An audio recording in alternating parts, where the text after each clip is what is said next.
Assalamu alaikum. Welcome back to another episode of Quran in English. My name is Ahmed and I'm happy to go through the third section of Surah Taha, which means the chapter of Taha.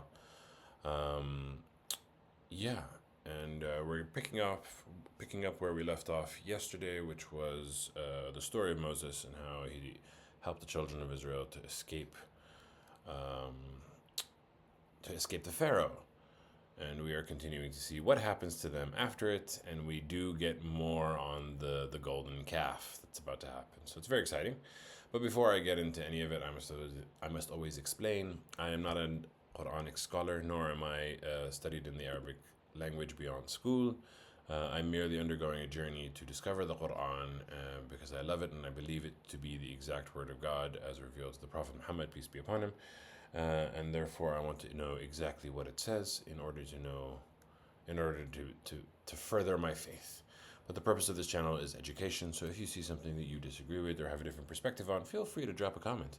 I would appreciate hearing your perspective just as well. But I am not claiming to be an authority, I'm just claiming to share my best understanding, and that's what I'm trying to do here as much as possible. Cool. I think that's all the intro that we need. Before we read, we must always say, A'udhu billah min ash-shaytan ar-rajim. Bismillah ar-Rahman ar-Rahim. And off we go. وما أعجلك عن قومك يا موسى. So the narrative this time starts, and it says, "And what made you hasten from your people, O Moses?" So here we see Moses left them quickly, left his people after they had crossed the Red Sea, after they had saved them. And here it says Moses selected a delegation of 70 people from his community to go to Mount Tur, where it was appointed for him to receive the tablets. On the way, he rushed for the appointment with Allah, arriving before the delegation. Maybe this is true. Maybe there is a validation in the Christian text and the Jewish text, but I'm not quite sure that he moved with 70 people. All we know is that generally when God speaks to Moses, he is alone. And he was in a hurry. And we are going to cover what was given before, when the time is right. We are going to cover what he was doing in the mountain, which essentially was collecting the tablets, the 10 tablets, the 10 commandments, to bring back to his people so that he can give them the guidance and essentially establish the Jewish faith at that point. Which is a very interesting thing to note. There is a strong distinction between the children of Israel and the Jews. Yes, the first Jews were the children of Israel, and theoretically they should be the same, but you can see many people that are Zionists, that are under the banner of Israel, that are not Jewish. They are Jew by ethnic claim, even though they're not allowed to do any sort of DNA test, because it's illegal to do DNA tests in Israel because then they'll find out they're not from that region. But it is an important distinction to make between the children of Israel and between Judaism. Some might think that it's synonymous to say both. It is not. Judaism are those that follow the scripture and guidance of the Torah, and there's a little bit more involved these days. But essentially they believe in God and they have God in their hearts. And the children of Israel are, while they claim to be creating a home for Jews, it does not make them Jews. You know what I mean? Because there's also a lot of Zionists that are American. There's a lot of Zionists that are Christian, that have their vested interest in the Jews being specifically in a different location.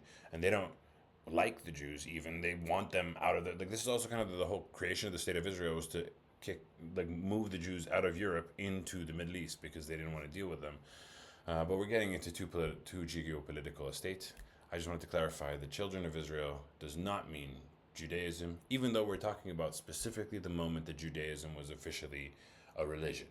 And it was given to the children of Israel to begin with. We need to make that distinction moving forward through this discussion. Yeah.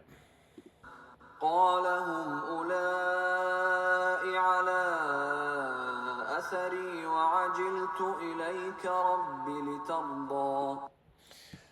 So in response of God asking Yeah, and here it says, to you, my Lord, my God. So it's very clear that it's understood that God is talking to Moses. And God talks to Moses several times, and nay, a burning bush to be found. So I don't think God was talking to Moses through the burning bush. As one of my viewers once told me, why did a burning bush doesn't talk? So why would God use that as a mechanism? You can just talk directly to the person. Anyway, Moses is talking to God, and he's saying, as God asked him, "Why are you hastening from your people?" He said, "Hum Ola, they are close upon my tracks, and I hastened to you, my Lord, so that you may be pleased."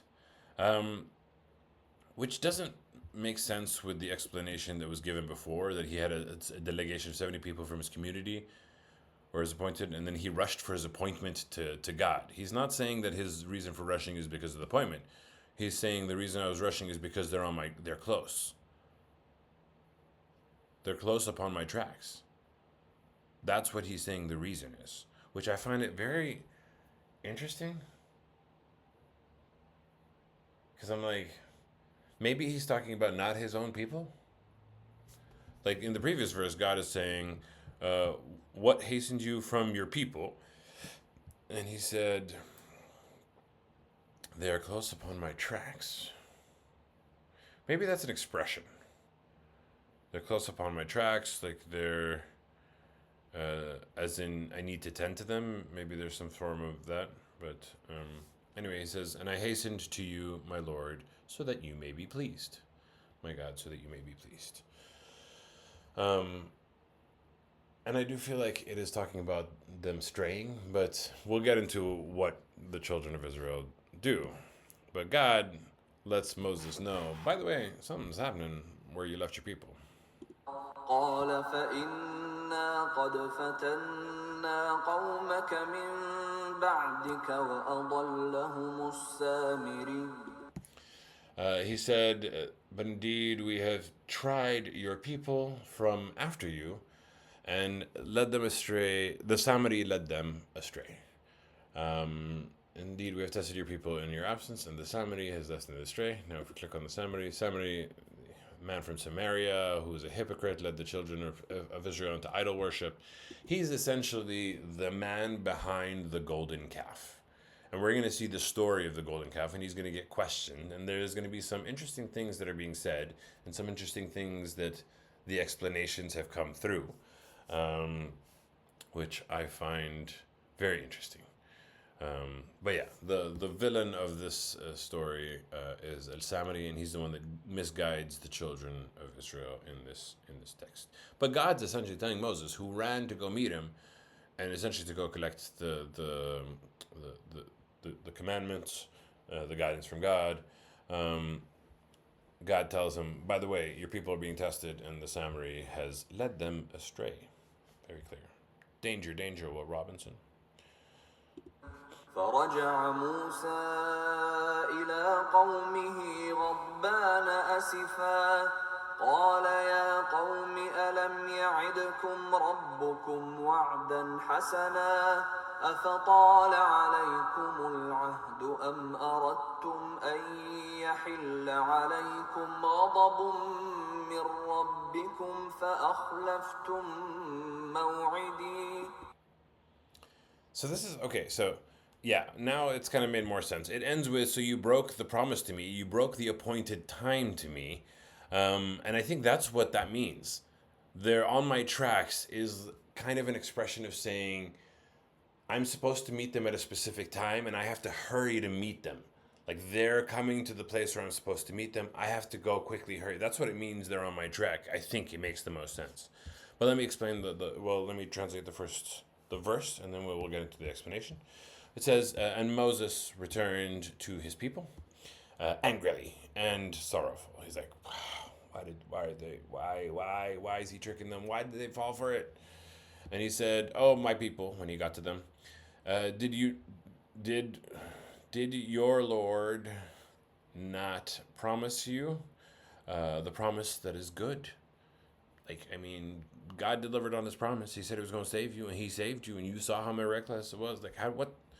So he's like, what is happening? And he says, did it seem too long upon you, the promise? And here, obviously, the promise of the hereafter and and that he will. First, they were already saved, which he delivered on some promises. The second part is that worship only God and don't break the covenant in order to get into heaven. Like, did it feel so long for you that you guys could not keep this? Like, did it seem long for you, this promise that he made, even though he delivered on his previous promises? Or did you desire that to descend upon you the wrath, the anger of your Lord? So you broke the maw'idi, is the promise to me, the appointment to me. Now let's look at these footnotes. Here they're saying the good promise, had your Lord not made you a good promise to reveal the Torah for their guidance? Oh, that's also kind of an understanding that they were going to receive guidance in a bit due time. And that so you broke the promise to me was to worship God alone until Moses returned with the tablets.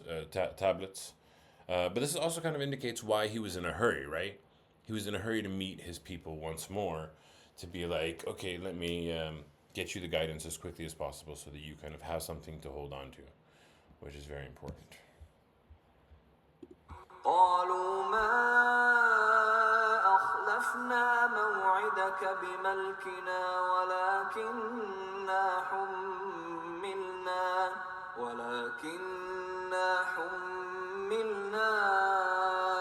أوزارا من زينة القوم فقذفناها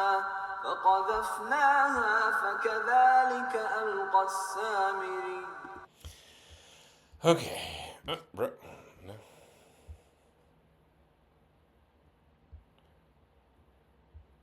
No. Okay, we're gonna have this issue. I haven't done the Quran on the go. Quran. That's even misspelling Quran. 2087, I believe, was the right number. Yeah. So they said in response, like, he said, you couldn't wait for me? Like, I was coming. We had an appointment. Why did you, what, why? Do you want God's wrath?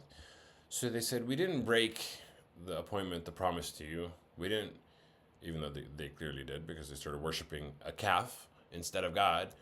But instead of, they're saying, we didn't break the appointment. All we did by our will, we didn't do it by our will. All we did was we carried the burdens of the ornaments. So when they left Egypt, they collected a bunch of jewelry and stuff, and they had all this stuff with them. And it was like, it was weighing down on them. So we threw them under the direction of the Samiri. فَكَذَلِكَ أَلْقَى السَّامِرِ. And so did the Samiri. And we'll see something interesting about what Samiri throws into the golden calf. Now, there's a reason why they all of a sudden started worshiping the calf.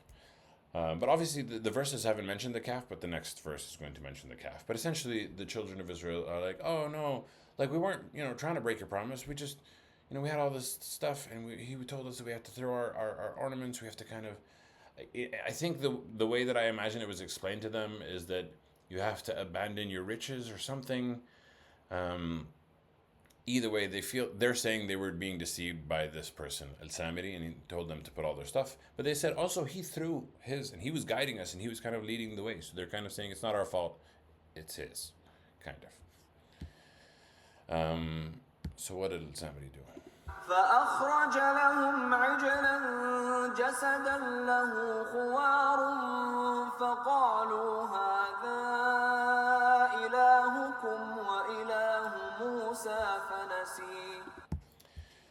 So he brought forth for them the calf's body. It had a lowing sound. It had a sound it used to make. There was like hollow in the center, and it was like making this sound. So not only was it gold and ornamental and pretty and large, it also had this weird, strange sound that kind of blew into the wind. Here it says, and they said, this is your God, the God of Moses, but he forgot. So it's interesting that it doesn't say Al-Samiri said this. It says that they said it. So even though they're kind of saying, we threw all of our jewelry because, and so did Samiri, they're the ones that said, this is your God and the God of Moses. This is God. And Moses forgot. It's plausible to understand that the Samiri is the one who told them this, but we'll see what the Samari's hand in all of this was as a result of that. But yeah, they said, "This is your God, the God of Moses," but Moses forgot. Like this was his God, but Moses just forgot that this was his God. You know, he it's like I think somebody was telling them, and later somebody says that he was just following his intuition, following his guide, which indicates a lot of spiritual manipulation. But yeah, we'll get to it when we get to it. But essentially, they said they saw the giant calf. It made noise. They're like, "Is this God?" Yeah. أفلا يرون ألا يرجع إليهم قولا ولا يملك لهم ضرا ولا نفعا. And then a verse that I always struggle with in the Quran: did they not see that it cannot return to them any word and cannot possess for them any harm or any benefit? And the reason why I struggle with this is because this is what atheists say about God. They say that whether you pray, I should be also looking at the chat room, yeah, just in case anybody drops a message. Okay, I see what I'm doing. It's fine. Yeah, the argument the Quran makes is, can't they see that the calf didn't respond to them, couldn't help them in any way? But a lot of atheists make this claim today. Can't you see that God isn't going to help you in any way? You can pray to God and it will happen, or you can pray to God and it won't happen. Praying to God does not make it happen. So it's always like a frustrating argument to hear. The one distinct difference is that here they're dealing with a object, something that is in front of them, and something that they can interact with. Therefore, it not speaking is a pretty huge deal. I think is an important distinction to make. But it's always one that I kind of struggle with in general. ولقد قال لهم هارون من قبل يا قوم إنما فتنتم به وإن ربكم الرحمن فاتبعوني وأطيعوا أمري. Now you'll notice Moses had his brother, Aaron, with him, Harun. And you can imagine what Harun said when he was with them. And verily said Harun to them from before, "O my people, indeed you are only being tested by it. Indeed, your God, your Lord, is the most merciful. So follow me and obey my order, the most compassionate." And Aaron only replied to them, "O my people, you are only being tested by this. Your Lord is the most compassionate. So follow me and obey my orders." Which, this makes sense. Aaron saying this, Aaron not falling for it, completely makes sense. We agree. What I don't understand is why Moses gets angry at him. But anyway, first Aaron says to the people, don't fall for this stupid trick. Pray to God. And even though they also said in the previous verse, yeah, the God of Moses. But they weren't talking about the God of Aaron. It was the mages that said it was the God of Aaron as well. So Aaron told them, "Yo, this is a test. You got to believe in God and not break your promise." And they said, قالوا لن نبرح عليه عاكفين حتى يرجع إلينا موسى. They said, "We will never cease to be devoted on it, to be devoted on the calf, until Moses comes back to us." Which is like, bruv, I don't know. Like, when you want to disbelieve, you want to disbelieve. You're going to get confused by nothing. And here's what I don't get. Aaron telling them this and them not listening to Aaron makes sense. What I don't understand is, why is Moses angry? قال يا هارون ما منعك إذ رأيتهم ضلوا. Here they're saying scolded. We don't know if he scolded. It just says he said. So Moses said, "Oh, Aaron, what prevented you when you saw them going astray? What got in your way? You saw them, they were doing this. What happened? Why didn't you stop them? And what got in your way what prevented you, and it continues to say prevented you with what? ألا تتبعني أفعصيت أمري. What stopped you? What prevented you from following me? Then you have disobeyed my order. If we click on here, Moses' orders are mentioned in 7:142. So I pulled it up for you guys. We have covered it in Al-Araf a long time ago, and it says, we appointed for Moses 30 days, 30 nights, and we completed them with 10 more. So it was completed the certain time set by his Lord to 40 nights, 40 days and 40 nights. And then Moses said to his brother, Aaron, take my place in my people and do right and do not follow the way of the corruptors. Which I don't understand. Why then is he disobeying his orders? I think disobeying his orders is like letting the people fall astray.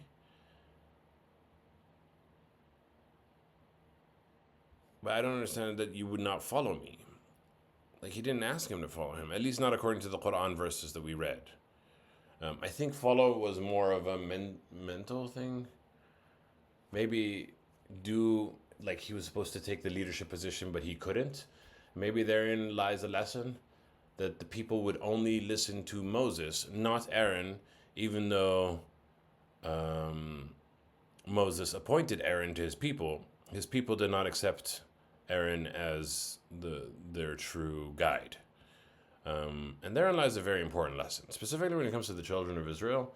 The big thing that they kept asking for is a king, a leader, a king, a leader, a king, a leader. And that's why David was so important to them. And that's why they're still waiting for the Messiah. And that's why them denying Jesus is a big part of it, because the person that they want to follow, they need to believe in him. And so then when they denied Jesus, therefore it shows that they did not believe in him. And so who people follow is very important. And just because Moses, the person that they follow, assigned someone, doesn't mean that the people will follow. Which I think is a very good lesson to learn in general. Don't make the mistake of Moses, ironically. So, but I don't think it's Aaron's fault, but he says, and you've disobeyed my order. So Aaron kind of responds and, says things that I think are very fair. قال يا ابن أم لا تأخذ بلحيتي ولا برأسي إني خشيت أن تقول فرقت بين بني إسرائيل ولم ترقب قولي. Oh, okay. Actually, now that I read this explanation, I understand it a little bit better. He said, "Oh, the son of my mother, Yabna Ummi, do not take by my beard or my head. Do not take me by my beard and by my head. Don't hold me by the chin, by the hair. Don't chastise me. Indeed, I feared." And here, khashit, even though we've covered this word, khashi doesn't mean fear, but in this context, it's more like fear. I was kind of afraid that you would say that I caused division between the children of Israel, and you would not, and walam tarqabu qawli. I was worried that you were telling me that you're going to cause division between the children of Israel and didn't follow me, my word. Which indicates what? Indicates that Moses said multiple things to him. Said, take care of the people, make sure that they worship God. And I feel like one of the instructions that he was given was don't let them tear apart or fight each other, and make sure that they kind of stay as one group. So essentially, Aaron's saying that, and we can kind of understand that he's talking about Al-Samiri, because that's what Moses is going to ask about next. We kind of understand that Aaron says, oh, Al-Samiri was saying this. Some people were going with him, and maybe I didn't want to cause division by them. Like, I gave them the advice. I told them, worship only God. But I wasn't being too strict, because if I was being too strict, it's going to be me versus him, and that will split the group in half. And I didn't want to split the group in half. Again, we're making a lot of contextual claims based off of, indeed, I fear that you would say that I caused division between the children of Israel, and I didn't respect your word. Yeah. If you would say, you would say you caused division with, Moses would say you caused division with the children of Israel, and you didn't respect my word. Yeah, makes sense. So now Moses goes to the culprit number one because he knows what happened. He knows this, the Samari's got the issues. What had happened, Samari? Why did you do this? What's going on? قال فما خطبك يا سامري Moses straight up says, "Hey, so what's your case, Samari? What do you think you're doing? What's happening? Why'd you do this?" So then he says something very interesting. قال بصرت بما لم يبصروا به فقبضت قبضة من أثر الرسول فنبذتها وكذلك سولت لي نفسي. Okay. He says, I perceived what they did not perceive, so I took a handful of it from the track of the messenger, and so I threw it, and we understand he cast it on the calf. And this is what they were saying in the beginning. They said they threw and he threw.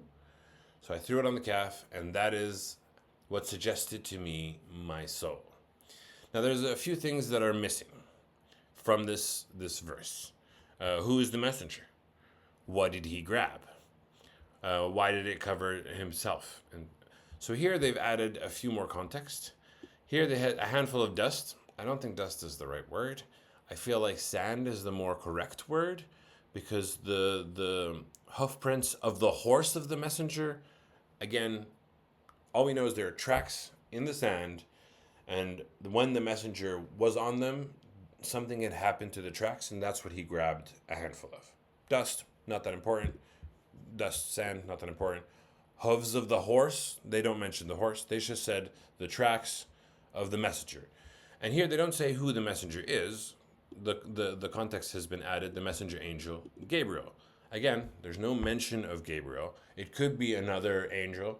It could be someone who was with them. But it's clearly, if we're talking about a messenger at the time of Moses that is not being named, most likely it is an angel. Possibly Gabriel, but the Quran does not say it.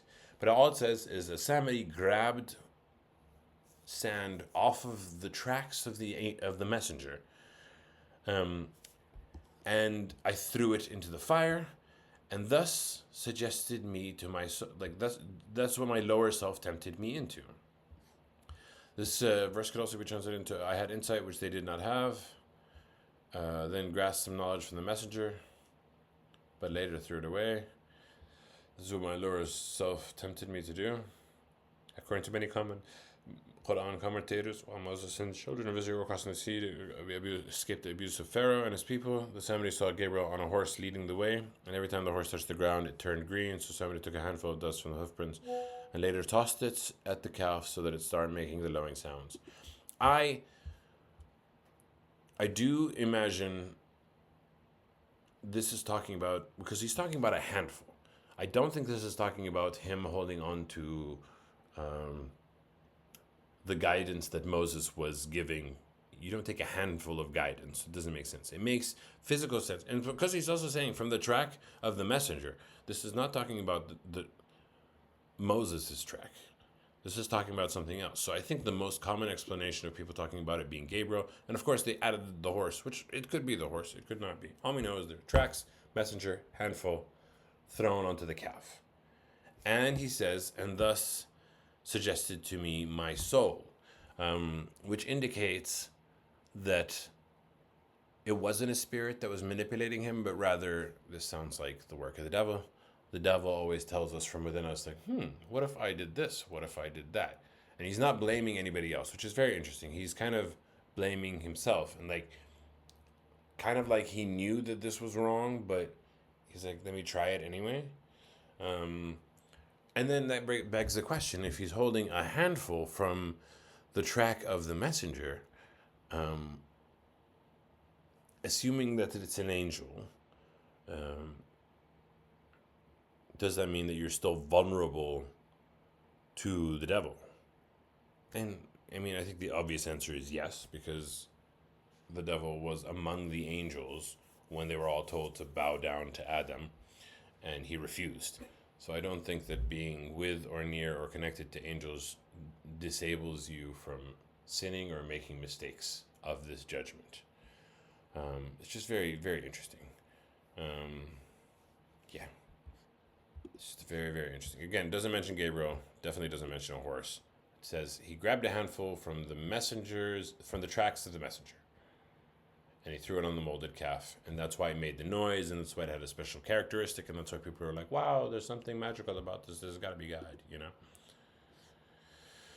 So Moses found out what Samari's mistake was, and then he says, قال فاذهب فإن لك في الحياة أن تقول لا مساس وإن لك موعدا لن تخلفه وانظر إلى إلهك الذي ظلت عليه عاكفا لنحرقنه ثم لننسفنه في اليم نسفا.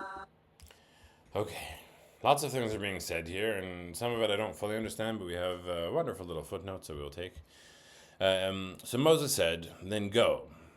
Indeed, for you in this life, that you will not. أن تقول, now they're saying أن تقول when I'm thinking that you will not say.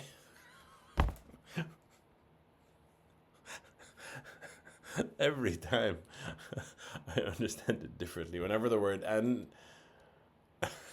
they always add the word not before, and now I go, now is when it's not. Anyway, it says, indeed, for you, the only thing in life is that you will say, do not touch me. Oh, do not touch. The only thing that you will say is do not touch. They've added the word me here, and they've added the footnote of meaning alienated in the desert away from the people. I don't think that makes sense, because why would you have to say don't touch if you are alienated from the people in the desert? The first thing that came to mind was that somehow he was like a leper, but like maybe it's like he's like a spiritual leper. Maybe the idea is that he's tempted and he's vulnerable, and therefore touching him causes others to be vulnerable. But again, we're making a lot of assumptions. It just says, the only thing for you in life is that you will say, do not touch.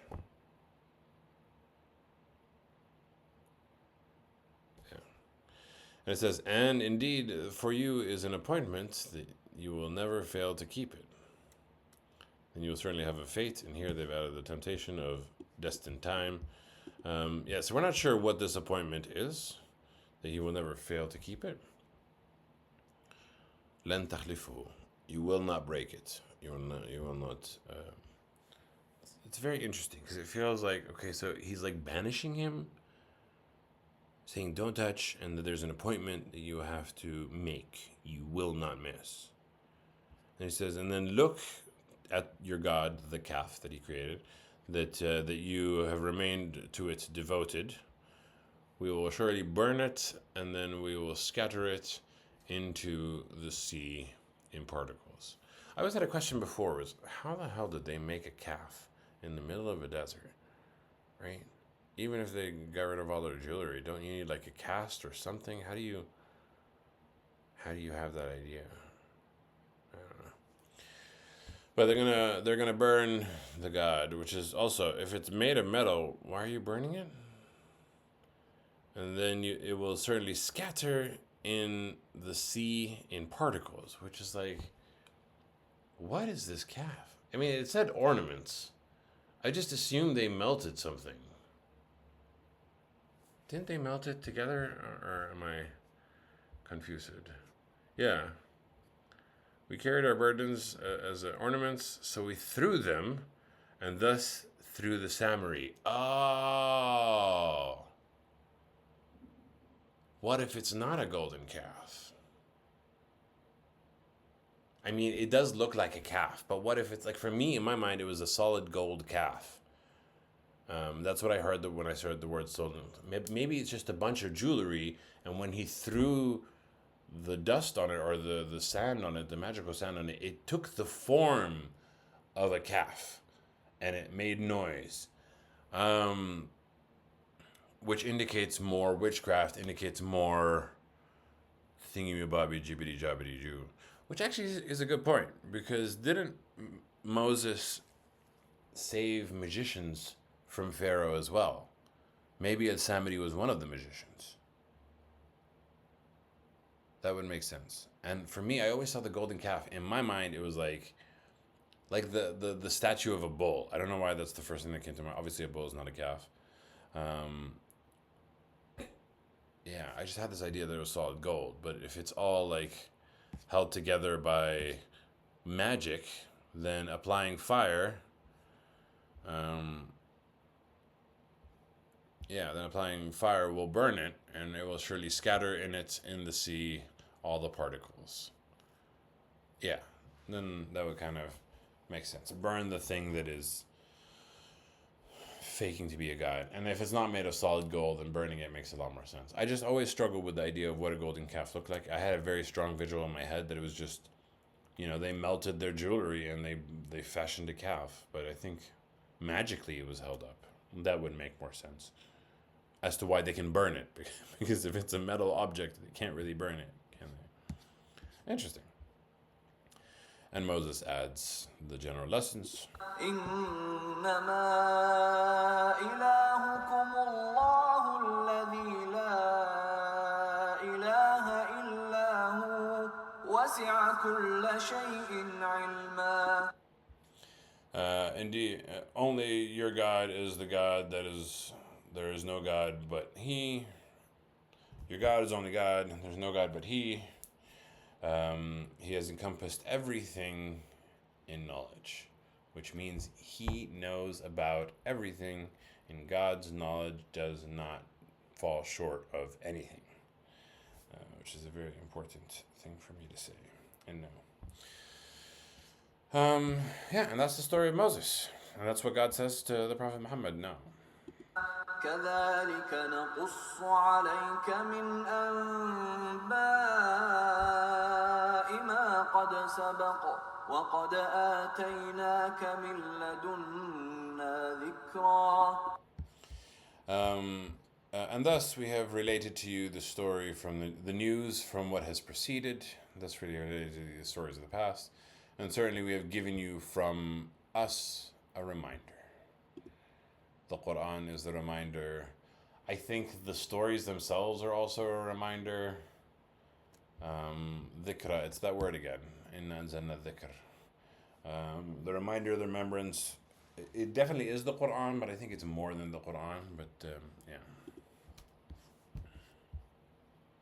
من أعرض عنه فإنه يحمل يوم القيامة وزرا. Yeah, and that's why it's saying, and for instance, let's take this as an example. So here we're saying, and we gave from us dhikra, which they're adding the word Quran, but the next verse says, and whoever turns away from it, turns away from the dhikr, then indeed he will bear upon resurrection day a burden. Which, like the first thing that comes to mind is the Christians and the Jews. Right? The Quran clearly says that the Christians and the Jews that believe and do good will get into heaven. But they can still bear a burden while they're in heaven. It's not contradicting each other. It could be both. But that's why I think dhikr is something slightly different than Quran. Because I feel like this wouldn't be fair to the Christians and the Jews, but yeah, we'll see. خالدين فيه وساء لهم يوم القيامة حملا. Yeah, exactly.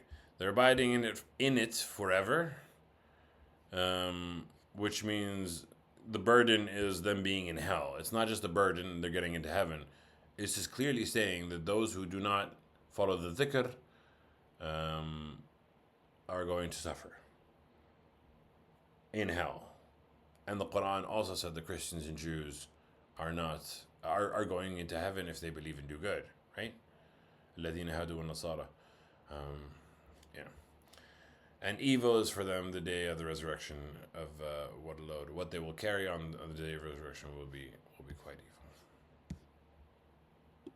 يوم ينفخ في الصور ونحشر المجرمين يومئذ زرقا. On the day that it will be blown into it the trumpet, and I've had the question in off the channels, but about it. What does it mean, trumpet day? What is going to be blown? What is the instrument? What is it going to sound like? I feel like when you hear the trumpet, everybody's going to know exactly what that sound is, you know? Feels like, time's up. There's something about being able to produce a strong sound to alert everybody around you. Something very powerful in it. What type of trumpet is it? I just imagine it's like a giant loom, a giant, like the war ones, like, I don't know, that's just the thing that comes to mind. But either way, a loud trumpet will indicate the beginning of Judgment Day, Resurrection Day, at the end of times. We will gather the criminals on that day. Here it says blue-eyed. Here it says blue-faced. Zurqa, which means, because it comes from the word azraq, which means blue. So zurqa could be blue-eyed, it could be blue-faced, and here they say it could also mean blind. If they're blue-eyed, then they're blind. From horror and thirst. I don't think horror and thirst is correct. Blue-faced, blue-eyed, or blind makes sense. Horror and thirst, I don't know. Doesn't feel like at that moment. I don't think their first thing is they're gonna be thirsty. Horror makes sense. Thirst, not so much. يتخافتون بينهم إن لبثتم إلا عشرا. Now here's interesting. They're murmuring between them that you've only remained except for 10 days. Well, I assume it's 10 days. Now here they're adding the word on earth, and I don't think that's correct. I think this is talking about post-death until resurrection day. Because we've heard this expression before. Some people will feel like they slept for an hour. Some people will think that they've been gone for an hour and that all of a sudden they're back at Judgment Day. But here they're arguing among them that you would have remained for 10 days. And the reason why I say arguing among them is because the next verse also says that the best of them will say a specific thing. So let's see what that verse says. نحن أعلم بما يقولون إذ يقول أمثلهم طريقة إن لبثتم إلا يوما. We know better about what they will say, if when the best of them will say in conduct.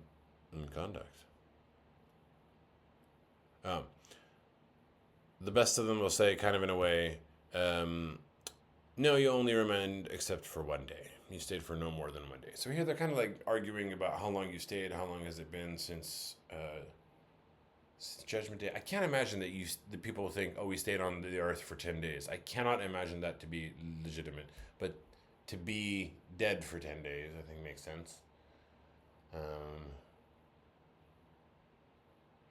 But I wonder if this is talking about hell.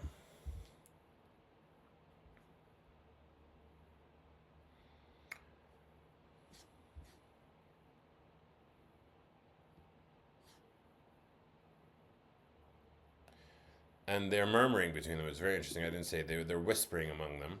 And it's very interesting because it will describe that the only thing that will be heard on Judgment Day is whispers. We're going to get to that in a second. Between them is that they only stayed for 10 days, and then the best of them will say we only stayed for one day. Yeah, I'm not quite sure what it means, 10 days or one day. I don't know if it's the time between the time of death and between Resurrection Day, because I think that still holds true as to be 1 hour. So I think this is talking about something else. Maybe it's talking about how long they've been gathered.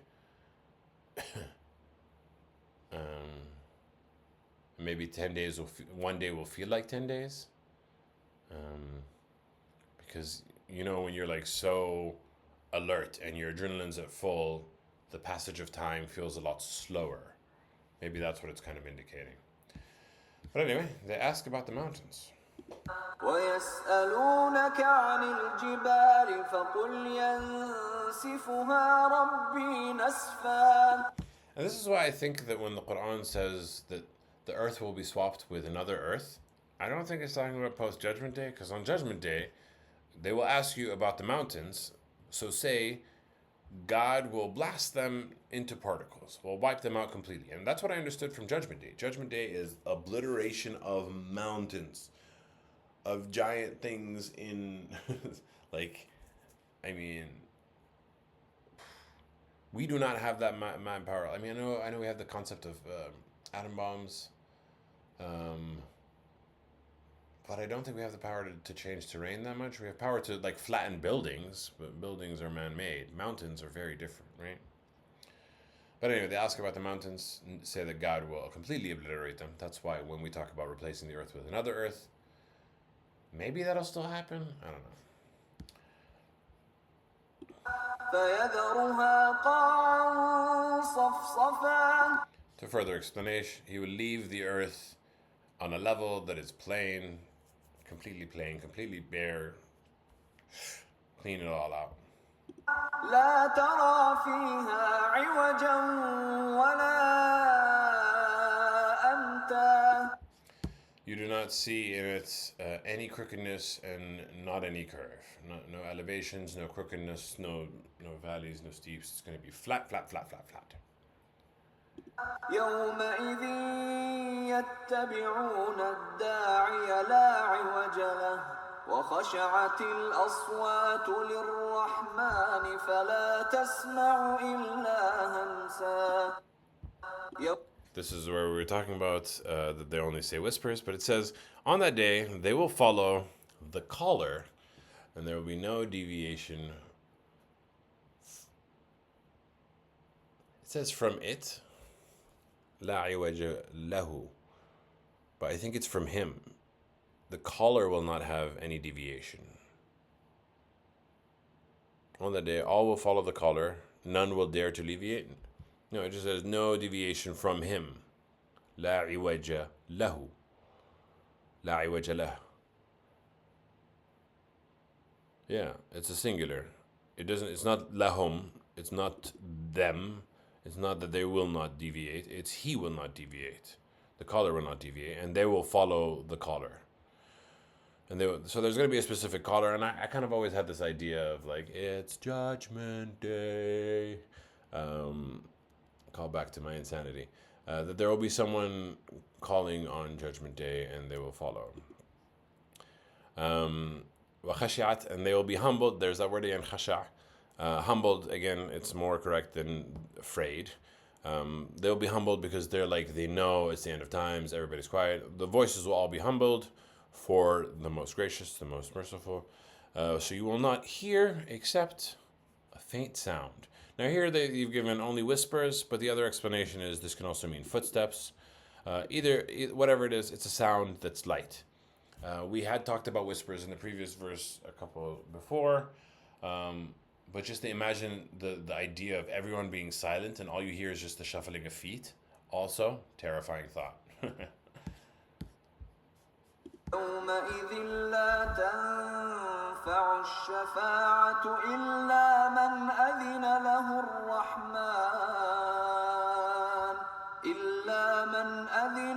الرحمن ورضي له قولا. On that day, it will not benefit, intercession will not benefit except whom God has given him, the most gracious has given him permission. And he has accepted for him a word. We have seen that the Quran said that on the day of judgment, no soul will be able to intercede on another soul's behalf.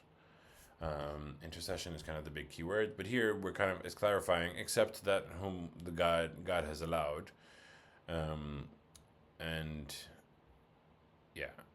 he was pleased. He accepted for him a word. So there will be an intercession for a select few. Who? We don't know.